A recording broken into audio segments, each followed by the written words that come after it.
coming up, and I will be accepting questions throughout this presentation. So if I mention something that triggers a question for you, please feel free to submit that through the Q&A function in Zoom. And we will either answer it right away, or we may save some of them to be answered at the end. So don't hesitate to put questions out there. I'd also like to start off by thanking my colleague Hannah Zerko for being on this meeting as well. She is on the back end of the video, making sure that everything goes smoothly. And if we have any Zoom connection issues and I get bumped off for any reason, she is going to jump in and take over until I'm able to reconnect. So hopefully we don't have to do that, but we do have a plan in place just in case that does occur. All right, so from today's workshop, there should be three main things that you'll be able to walk away with. The first thing is a better understanding of the importance of understanding the perspective of the interviewer, and we'll talk about some ways that you can go about doing that. You're also going to learn some of the different types of interview questions that you could face in an employment interview. And that when we talk about employment, I'm talking about both full-time work, but also internships as well. So this is helpful for anyone who's thinking about applying for anything that's going to require an interview. And then finally, we'll talk about some ways that you can start to develop answers to some of the common interview questions that you feel prepared to perform well in an interview setting. Today, we're going to be focusing primarily on the content of interviews and not necessarily the format. So what we talk about today will pertain to in-person interviews, phone interviews, Zoom interviews, or digital interviews, recorded interviews.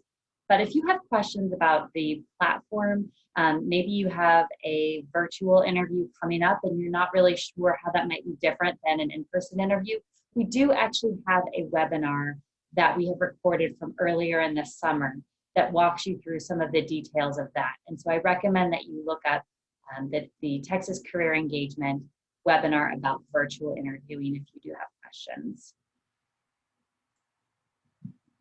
All right, so we'll start with understanding the interviewer's perspective. And this is something that seems fairly obvious.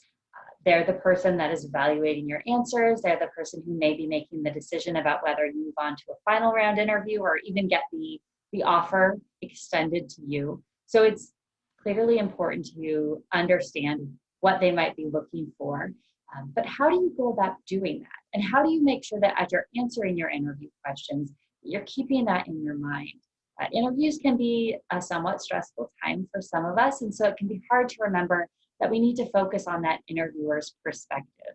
And so I want to talk a little bit about how we can prepare for that, and so it's hopefully not as difficult when you actually have an interviewer in front of you and you are answering their questions. The first thing that you need to do when you're preparing for an interview is to do your research.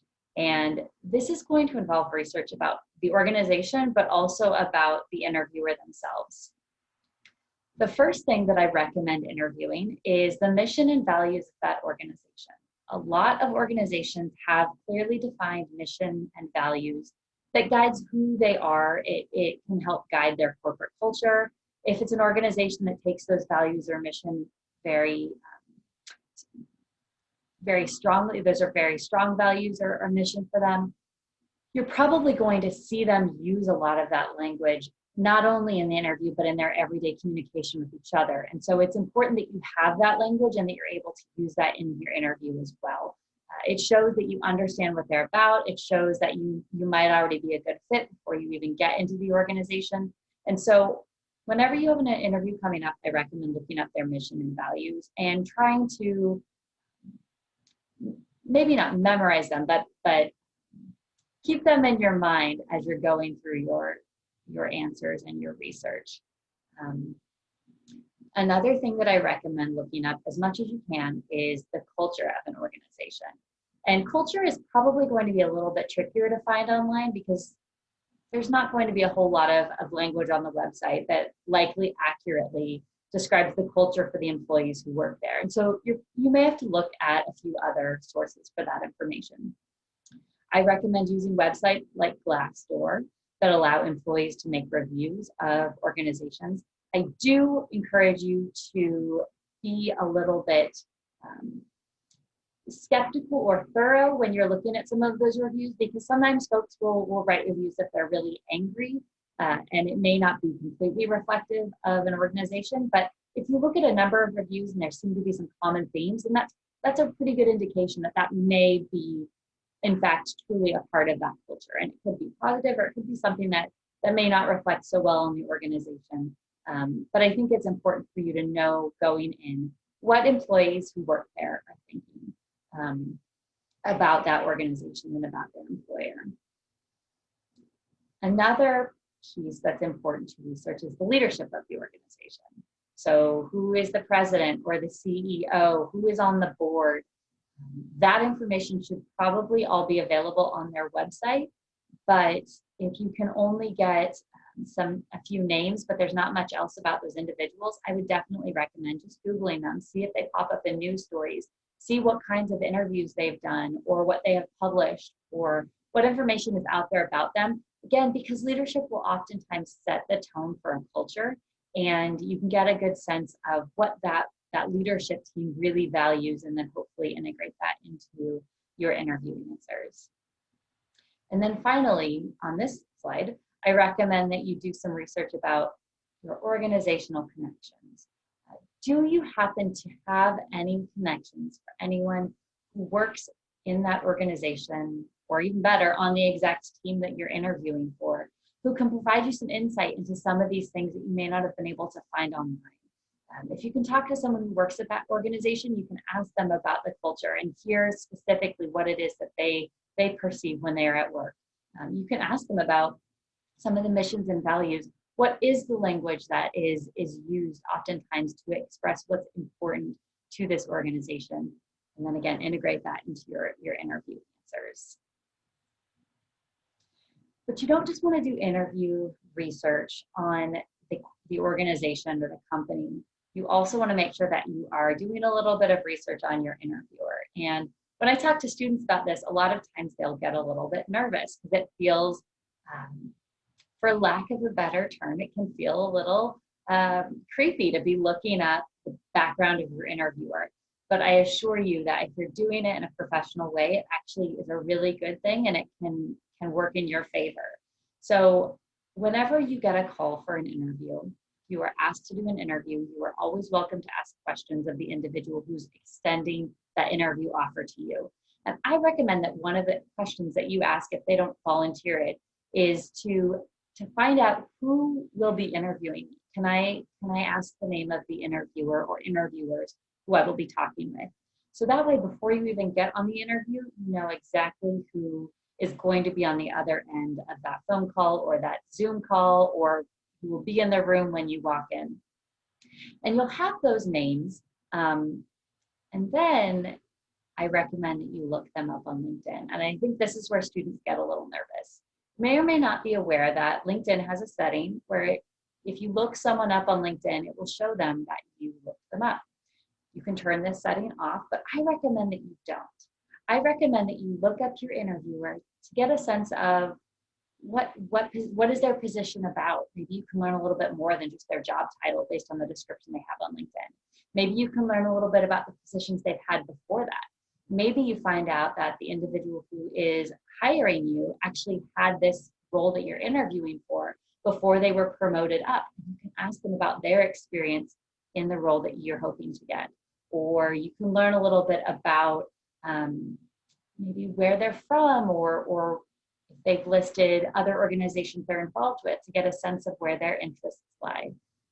And they're probably going to see that you looked them up. And that is a good thing, I promise. It shows that you are taking the initiative. It shows you're interested in the position, that you're doing your research, that you're responsible. And so I certainly would not ever feel the need to hide that when I'm looking at an interviewer. And I encourage students to not hide that as well. There are other places that you can look up your interviewer. Again, looking to see if they've been quoted in any news articles or maybe press releases about the organization. But LinkedIn is a really great place to start. Something else that I recommend doing is making sure that you fully understand who the decision maker is in the hire. A lot of times interviews will have multiple interviewers sitting in, and they will probably all be asked for their feedback or their perspective on you as the candidate, but one of them will be the one who makes that final decision. They'll take all of the feedback into account. And so make sure you know who that is, and so that you can make sure to tailor your answers to address this third bullet here. Show how you will make their life easier as their employee, as their coworker, as somebody who is on their team. Your job is to show them why you're a good fit, how that's going to positively impact that organization and them specifically, if their particular role intersects with the role that you're interviewing for. All right, and then the last thing that I recommend doing when you're talking about researching or preparing is to make sure you review that job posting again. One tip that I always give students is that before you click submit on any application that you are turning in, make sure that you save even if it's a screenshot or a PDF of that job description before you submit. Because there's a good chance that by the time you're requested to come in for an interview, that job posting will be taken down and you won't be able to go back and look at it. So you just save a copy of all of the all of the job postings that you're applying to. You can easily go into that folder and find it and review it before your interview.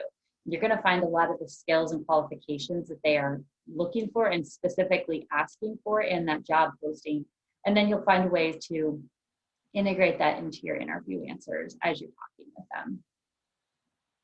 Finally, and one last piece that I encourage you to think about and look at is the format of the interview. Sometimes the format of the interview is chosen intentionally to show them a little bit more about who you are as a candidate. So if they're asking you to do a presentation as part of your interview, they're probably not only evaluating the content of that presentation, but also your presentation skills. So you want to make sure that you've done a good job practicing your presentation, that you feel confident in your public speaking ability. If they're asking you to do maybe an interview via a tech tool like Zoom, but maybe it's a brand new tech tool and you're unfamiliar with it, they may also be evaluating how technologically savvy you are.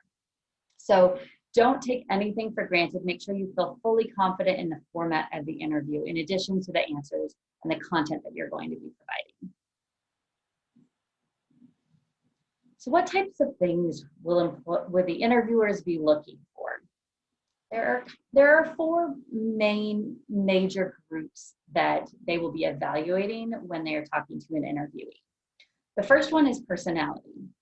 This is going to be evaluated by asking questions about strengths and weaknesses, about why you want that role, why you're interested in the organization. They're probably also going to evaluate some of this through nonverbal interaction that you're providing, and maybe even some rapport building or conversation that you make before the interview even starts. They're also going to be evaluating your abilities. Obviously, they want to make sure that you're able to do the job, that you have the qualifications, skills, knowledge necessary to be successful. Qualifications is probably going to look a little bit more into your background, specific knowledge you have around tools or techniques that are necessary for the position. So it's a little bit different than abilities. Abilities are more like skills. Qualifications are more like your background. And then obviously they're evaluating what they think your future performance will look like. If they hire you, what will you be able to do going forward?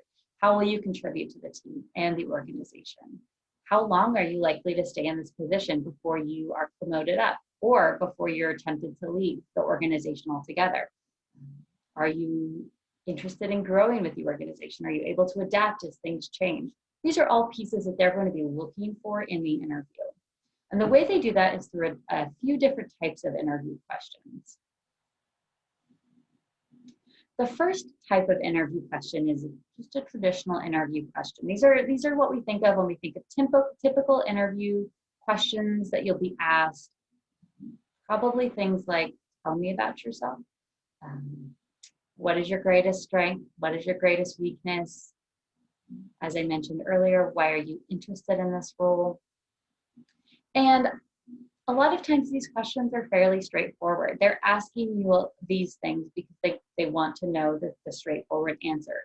They want to know what your strength is. They want to know why you want to work in this position or this role. And we're going to talk a little bit more about how to answer a few traditional interview questions in just a moment. But in general, this is just a very common type of interview question.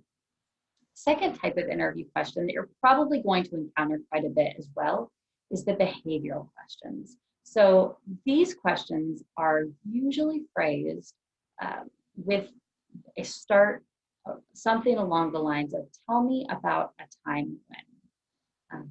We'll talk about this more in depth as well, but usually it's pretty important before you go to an interview to brainstorm some situations where you've performed really well or where you've grown or you've learned things, so that if you're asked a question about, tell me about a time when, you're able to think of an example fairly quickly because you've already prepared some. And like I said, we'll talk some more about the details of preparing for behavioral questions in just a moment.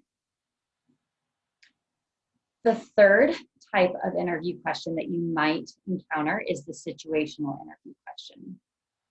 And this is basically asking you what you would do in a certain situation that is likely something that you might encounter if you were hired for that position. So it gives you a chance to imagine how you would react if you were offered the job, and it gives them an opportunity to see how you might think if you were in that role and you had those responsibilities or those challenges.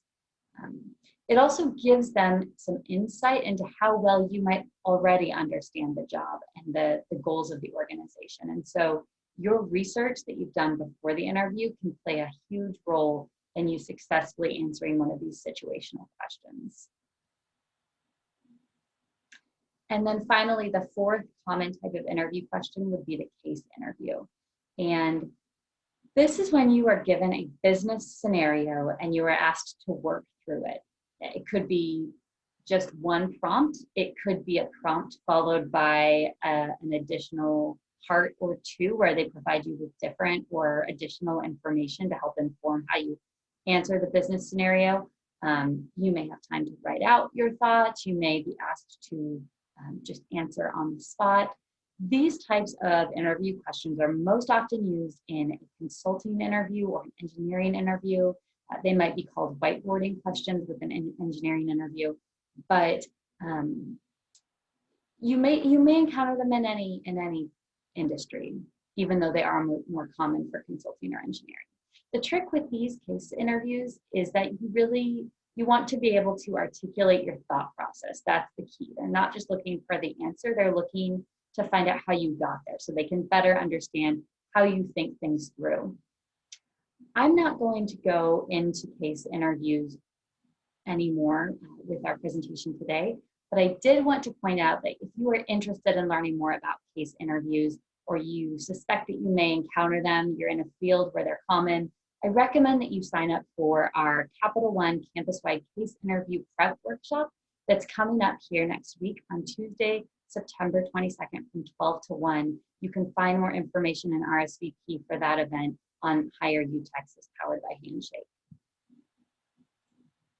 All right, so let's dive into finding out why they ask specific questions and how you can craft answers to best represent yourself in the interview.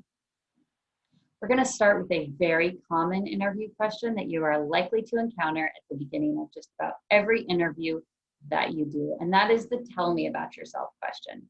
This question might be phrased slightly differently, so they may ask you to introduce yourself or walk us through a little bit of your background, but regardless of how they phrase it, basically they're asking you to tell them about yourself. And this is a really good opportunity for them to get to know you a little bit more. They may or may not have back-to-back interviews, and if they have back-to-back interviews, they may have looked at a bunch of resumes from a bunch of candidates at the beginning of those interviews, but they may not have had time to review them in between each interview. So it's also a chance for them to be reminded of which candidate you are. It gives you the opportunity to set the tone for the interview. And so they're asking you to introduce yourself so that it can lay the groundwork for the rest of that interview. So how do you go about answering that? You want to make sure that you answer this in 3 parts. And I'm going to go ahead and jump to this next slide here. The first part is going to be a little bit of your background. So you might talk about where you're from, you might talk about your year in school or your major. You may mention a hobby or two or an interest, but you don't have to dive too in depth into your background. So just give them a little bit of an overview as to who you are.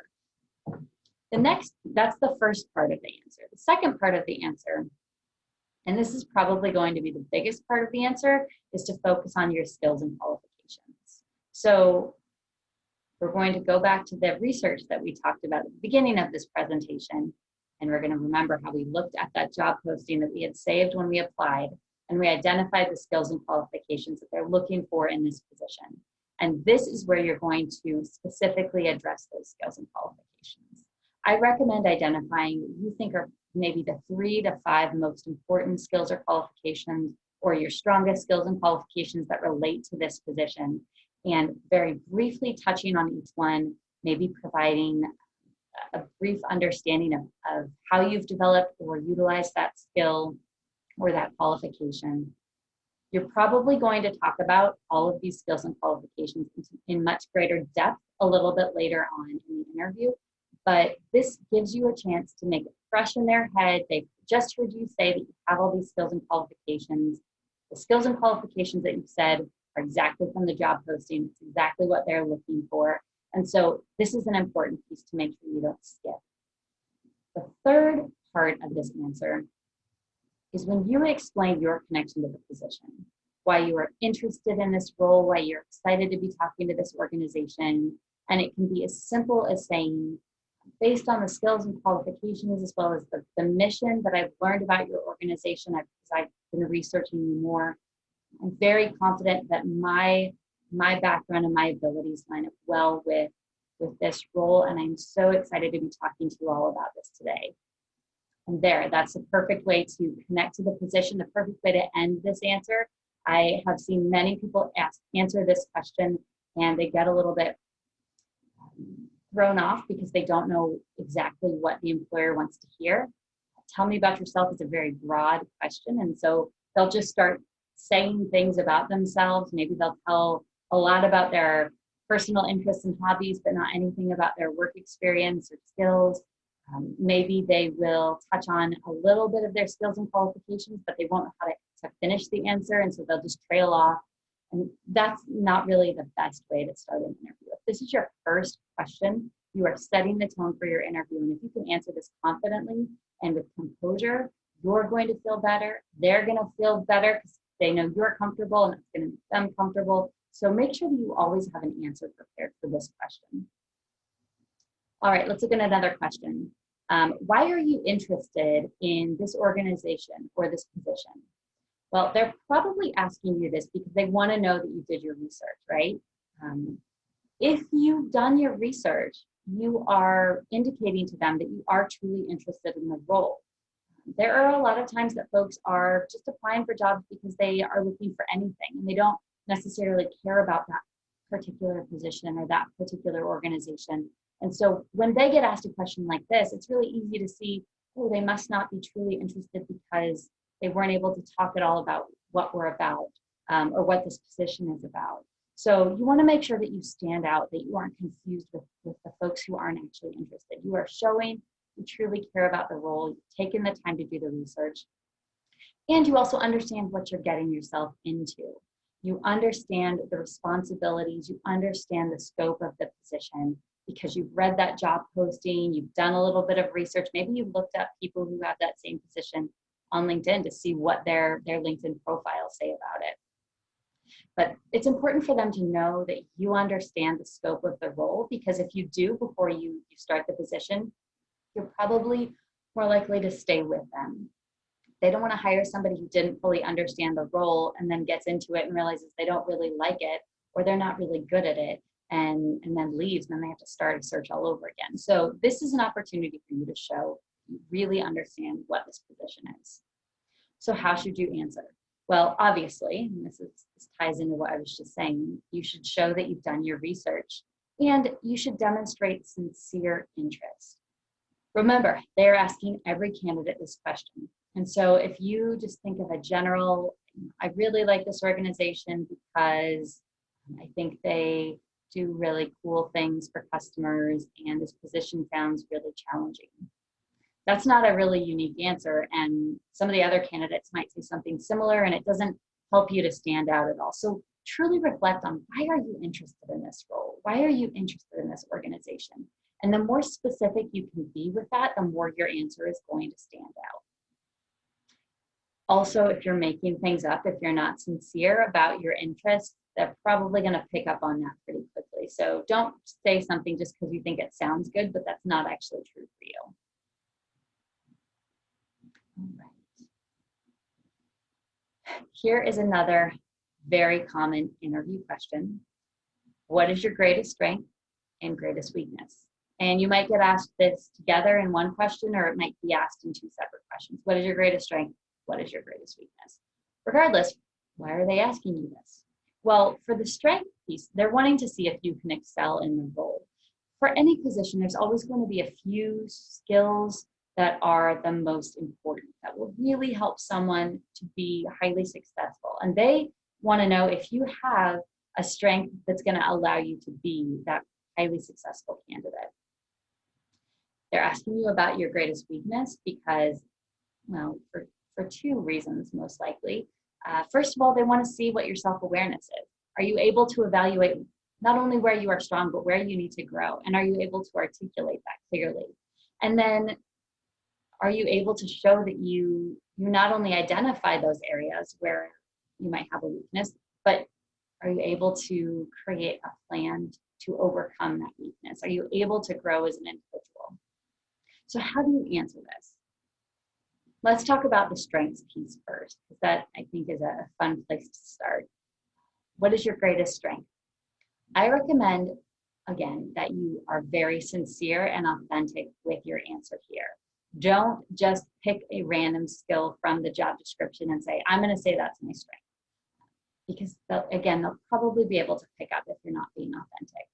But truly think about what skills you possess that truly make you well suited for this position. What is your greatest strength? And I recommend you pick something that will enable you to be very successful in the role. So if your greatest strength is public speaking, but the position doesn't have anything to do with public speaking, you may want to think about identifying another true strength for you that actually will impact your ability to be successful. And then I always recommend that you provide an example with that. So don't just say, I have very strong organization skills. That's probably my greatest strength. Say, I have very strong organizational skills. For example, in my last position, I was tasked with completely reorganizing the storage system for all the files from the past 20 years. And this is how I went about doing that. And that's just one example of my organizational skills. So always talk in examples. So how do you answer, what is your greatest weakness? Truly, the theme of my advice today is to be authentic. And I am keeping with that trend with my advice for this answer. Don't give them a made-up weakness, or don't, and this is kind of a cliche way to go about answering this, don't give them a strength disguised as a weakness. So there was a while there where people were answering, what is your greatest weakness, with an answer like, oh, I'm a perfectionist. I love things to be too perfect. And so I just work really hard to make sure everything is perfect. Well, if I'm a supervisor, on the surface, that sounds like a great thing for my employee to be. It's not actually a weakness. So you're not showing me that you're very self-aware with that answer. But let's say you really do struggle with moving on from projects because you want to make sure they're really perfect, and that causes you issues. You could frame your answer along the lines of, I tend to focus on my projects and go into great detail until I feel like they are truly the best they could be. And sometimes that slows me down. And so I'm unable to move on from there. Now that is a true weakness. But I'm not just going to leave it at that, because I'm going to give them my weakness, and then I'm going to tell them how I have identified strategies for addressing that weakness. If my weakness is I can't move on from things because I'm fixating on making them absolutely perfect, then I better come up with some ways that I can overcome that. Maybe I give myself an allotted amount of time to work on projects, and then I take a step back and move on to something else, and then come back to the original project a few hours later to see if it really does need to continue to be worked on, or if I was just fixating. And then once I've provided some strategies for addressing that weakness, I'm going to give them a very quick example of how I've recently utilized one of those strategies to overcome that weakness. So I'm saying this is still a weakness that I have, but because I've identified some strategies, I've been able to start to overcome it in certain scenarios, which will tell the interviewer or the employer that you're growing and you're working on things. And while this is a weakness, and you recognize that it's a weakness, and it could be something that they see if they hire you, it's also something that you're actively working on and trying to grow in. All right. Why are they asking, what salary do you have in mind? This is a difficult question, and it can be a little bit frustrating, not just for students, but for any job seeker, because it feels like it's a really loaded question. If I give you an answer that's too high, are you going to eliminate me from the candidate pool? If I give you an answer that's too low, are you going to offer me a salary that is way below market value because I gave myself a lower salary to start with when you asked me this? But really, the reason that they're asking this question is likely just to determine if you have reasonable expectations for that type of a role in that field. And if you don't, then that might indicate that you don't fully understand that position or that industry. And so you want to make sure that if this question does come up in an interview, you don't get caught off guard. You don't panic and just shout a random number. So along those lines, the way that you answer it is you back up your answer with research. Always recommend, before going into any interview, you have looked at a few different salary calculator websites to determine what type of a salary they recommend. Take into account the industry, the location, your years of experience, your degree level. All of those things will impact what type of a salary you are likely to earn. And so make sure you've done research with those factors in mind. Also make sure that you look at more than just one website, because sometimes they get their information from different places. So sometimes those numbers can be quite a bit different. But if you look at a few different sites, get a few different salary numbers, you can start to get a sense of, okay, what might actually be reasonable as far as a number to ask for. And when you answer this question, I recommend that you always provide a range, not a specific number. So don't say, I am looking for $45,000 a year salary, but maybe you say something along the lines of, I would be looking for a salary within the range of $43,000 to $50,000 a year. And when you say that, make sure you back it up with evidence. So based on the research that I've done, I looked at a few different sites online, calculating in my level of experience, your industry, or location. This is the range that I think seems the most reasonable. But it's also completely fair to add onto that answer a qualifier. So to say, this is what I've found based on the research. However, as I learn more about the role and the responsibilities, I'll take that into account as well. And I trust you, should I be offered a position, to provide a number that would be a good number for both of us. And that sets the stage for you to come back to it and negotiate a little bit later if you do get that offer.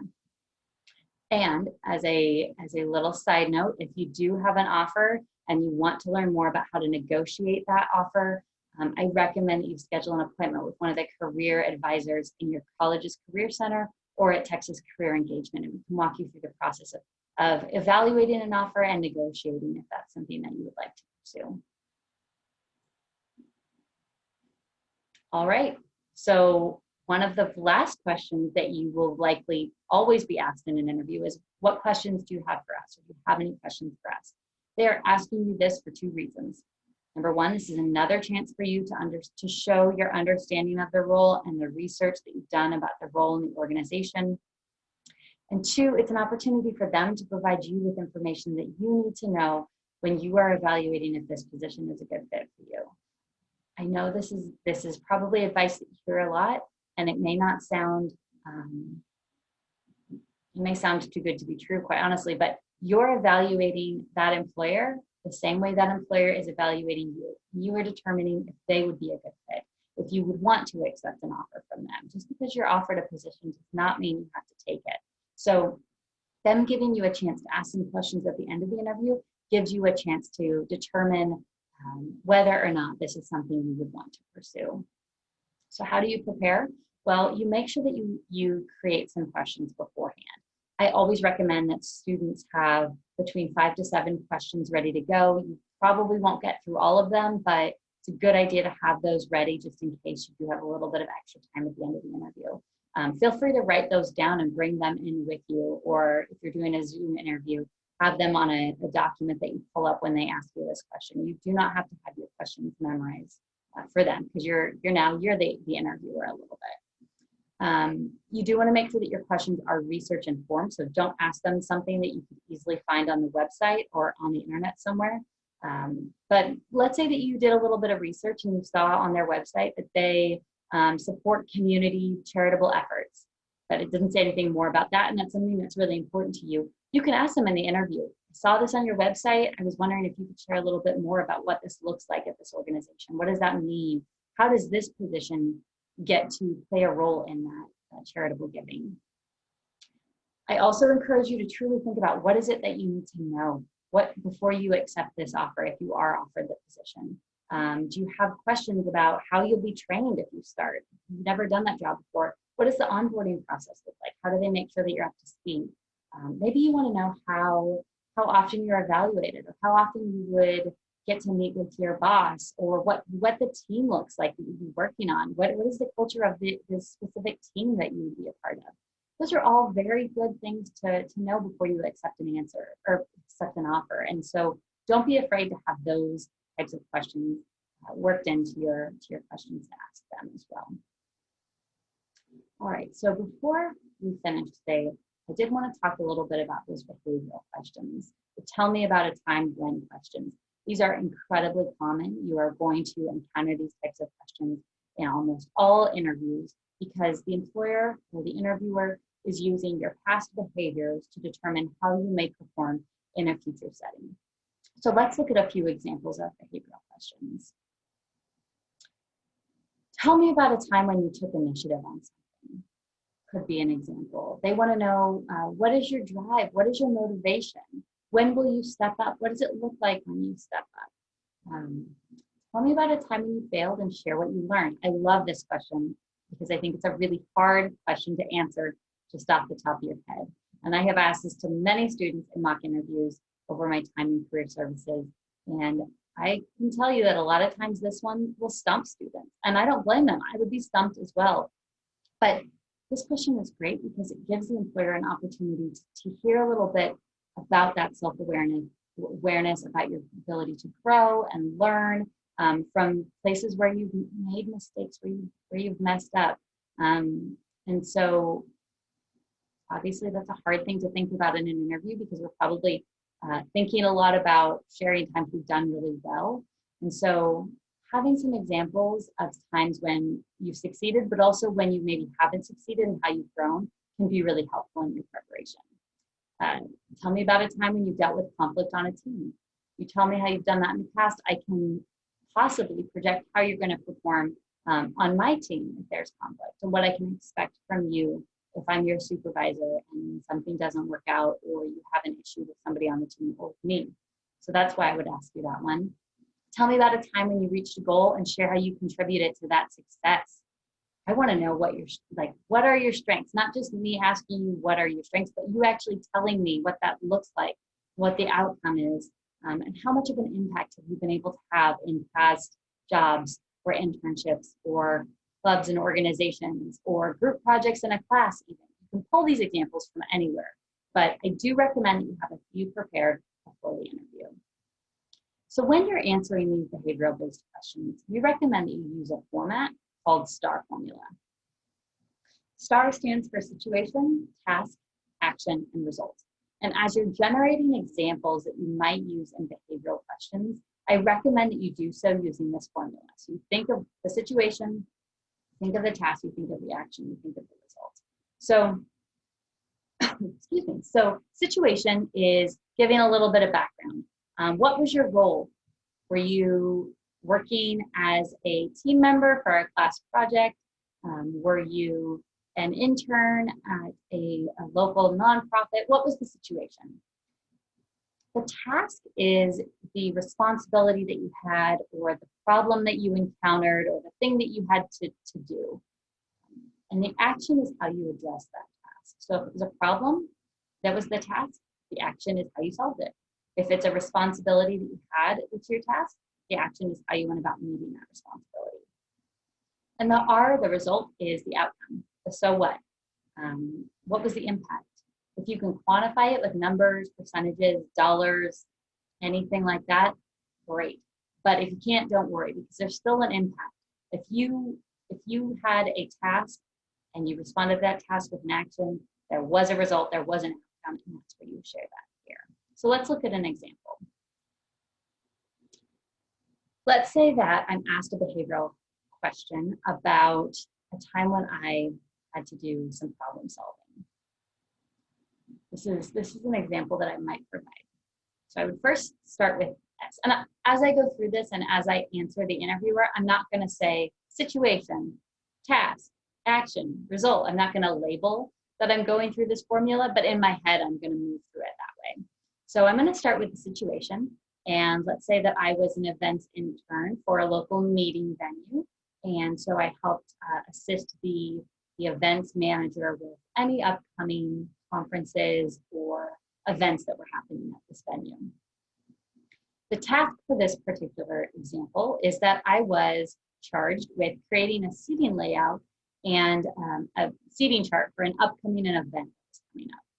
And last minute, just a few days before the RSVP deadline, the RSVPs increased by 20%. And all of the work that I put into creating this seating chart went out the window because all of a sudden there were so many more participants that were going to show up. So I needed to create a brand new seating chart with only 1 week to spare before the event. So how did I respond? What was my action? Well, I worked with the caterer to figure out that we could move the buffet table outside of the event space into the hallway, which would provide a little bit more room for us to put a few more seats in.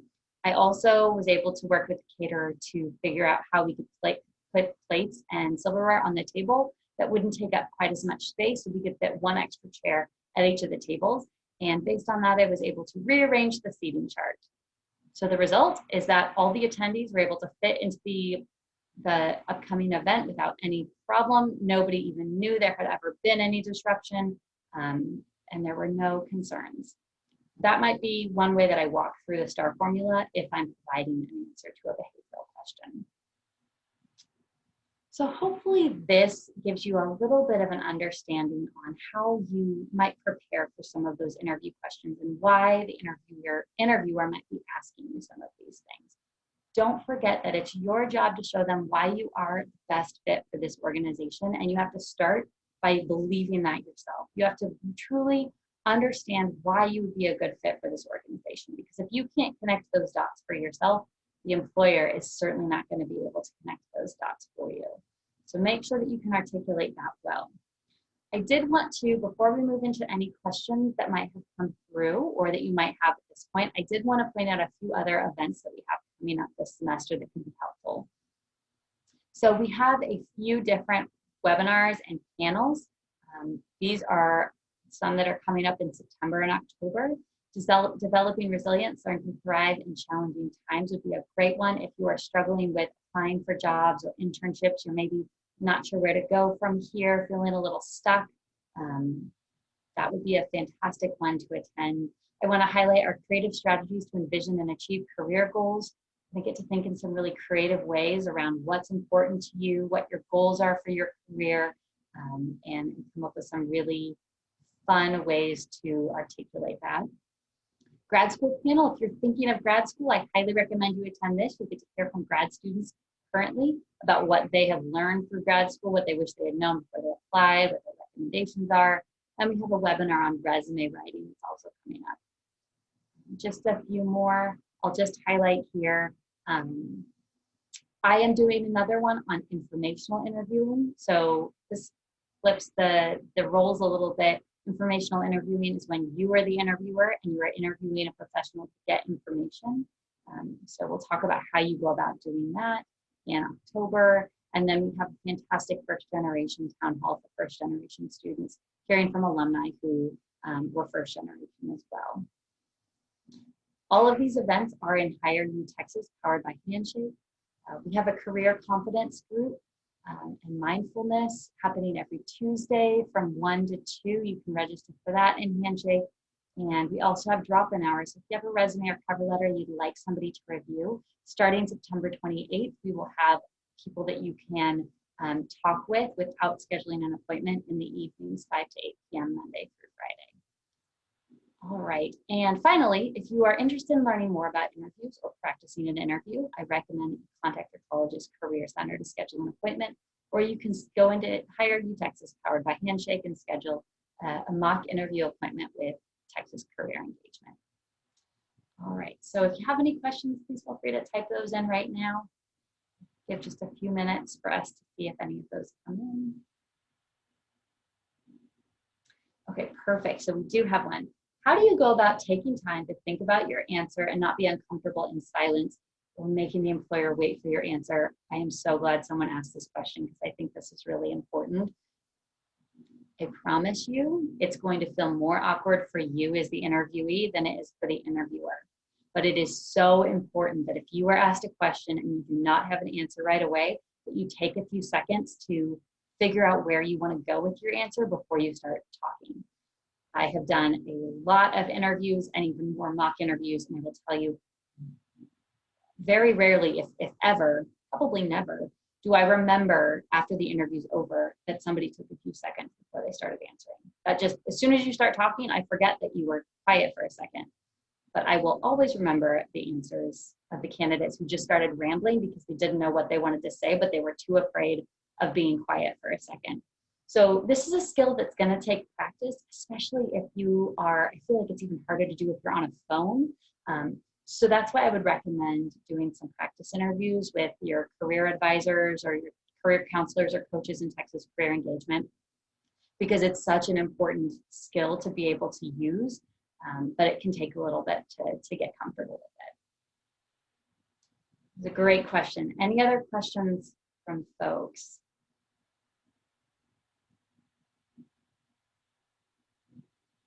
See, I am using silence right now. Let's just sit here and wait for some more questions. Oh, how do you recover from an awful answer? Now that's a great question as well, because once you feel like you have messed up an answer, you're going to be fixating on that, right? And it's probably going to trip you up going forward if you let it. So the best thing you can try to do is to shake it off and truly try to think of each question as a fresh start. And if you can get back on track, if you have one answer where you missed the mark a little bit, but the rest of your answers were really good, that may not be important at all to the employer. I know that I personally have had interviews where I have felt like there was one question that really threw me off and I didn't answer it well, but I didn't let that throw me off in the rest of the interview. And I thought for sure I would not be selected to move forward, and I was. And I feel like there are probably a lot of professionals who have a similar experience. And so don't take it too hard. Don't let it mess up the rest of the interview for you. Just try to finish this with as much strength as possible. Recognize that you're human. They recognize that you're human. And all you can do is your very best from there. And I don't mean to sound like a broken record here, but I do think that practicing your interviews and practicing recovering from those difficult questions where you may not have answered your best is really the key. And so sign up for those mock interviews.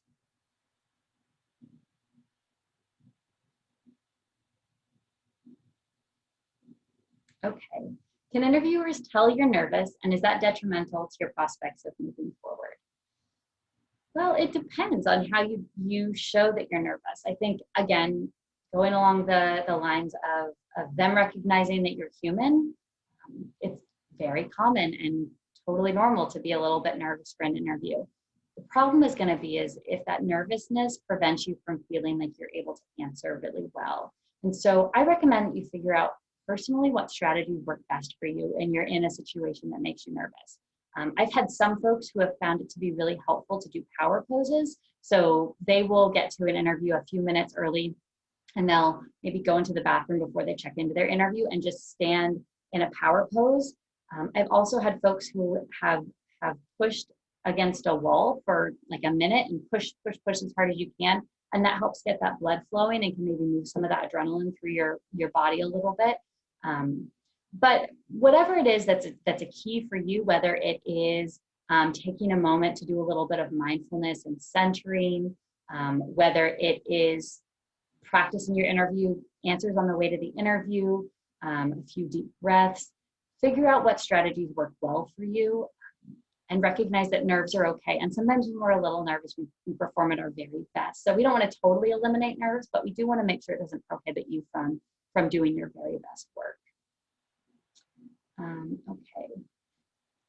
Okay, so I have two questions here that are very similar. What should I say if I blank out for a question, such as tell me a joke because I'm in a stressful situation? Or then I have another question, any tips for situational questions where you can't really think of an example or answer from your experience?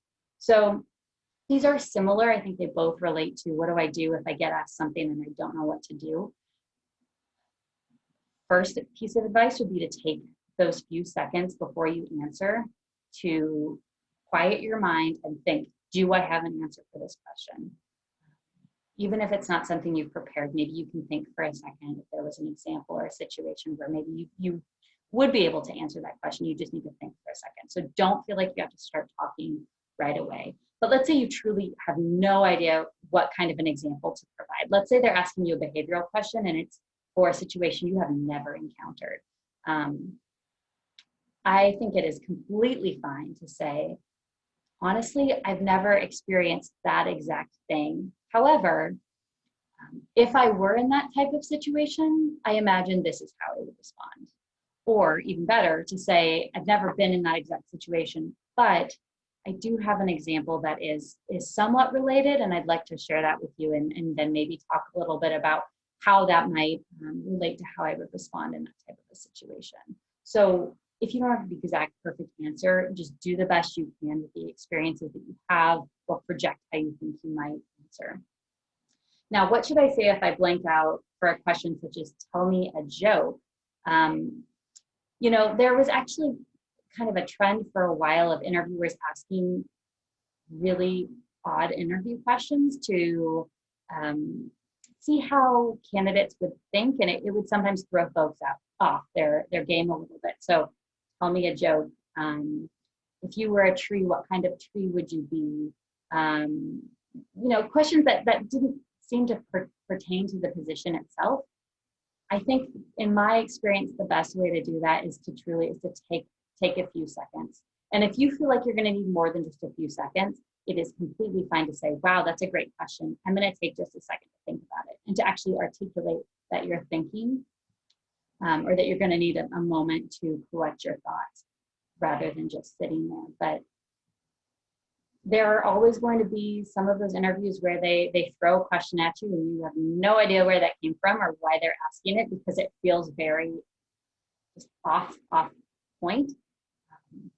But do the best you can to compose yourself. And maybe, after taking a few seconds, something will come to your mind. But those questions are really hard. And the best thing I can say is take a second, take a breath, do your best. And if you don't feel like you answer it well, move on. Do not let that throw you off for the rest of the interview. Because if you get asked that question in an interview, tell me a joke, and you don't know where to go with that, but the rest of your interview answers are awesome, they're going to have a really hard time justifying why they didn't move you forward just because you couldn't tell them a joke on the spot. So don't let that throw you off. Great questions, everyone. We have time for maybe one or two more if anyone else has a question.